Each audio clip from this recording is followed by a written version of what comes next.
C'est l'un des procès les plus suivis de l'année, alors que Facebook et Instagram se retrouvent encore une fois sur le banc des accusés. Their products are designed to addict and harm children. Ces produits, lance cette militante, sont conçus pour rendre les enfants dépendants et nuisent à leur santé mentale. Des accusations aussi portées par une coalition de 29 États américains.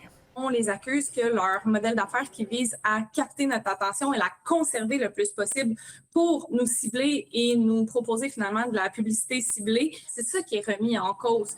C'est en fait le mode de fonctionnement de tous les réseaux sociaux qui est dénoncé par les plaignants. Meta est dans la ligne de tir parce que c'est le plus gros, mais tout le monde surveille, de TikTok jusqu'à les gens de YouTube. Là. Meta et YouTube ont d'ailleurs récemment été condamnés dans des dossiers semblables de moindre envergure. Mais cette fois, ce sont près de 200 milliards de dollars qui sont réclamés à l'entreprise de Mark Zuckerberg, soit l'équivalent de son chiffre d'affaires pour une année. C'est quelque chose qu'on voit tellement rarement. Et c'est sans compter les modifications aux plateformes qui pourraient être imposées par le tribunal pour limiter la quête constante d'attention. Peut-être un juge pourrait ordonner que Facebook, on pourrait plus avoir des boutons like, du infinite scrolling, etc., etc. Il faut donc s'attendre à ce que Meta fasse tout en son pouvoir pour se défendre.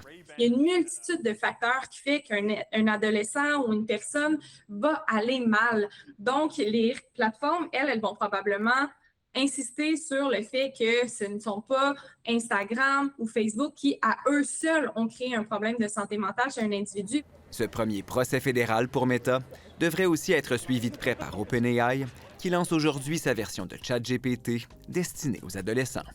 Ici Mathieu Papillon, Radio-Canada, Montréal.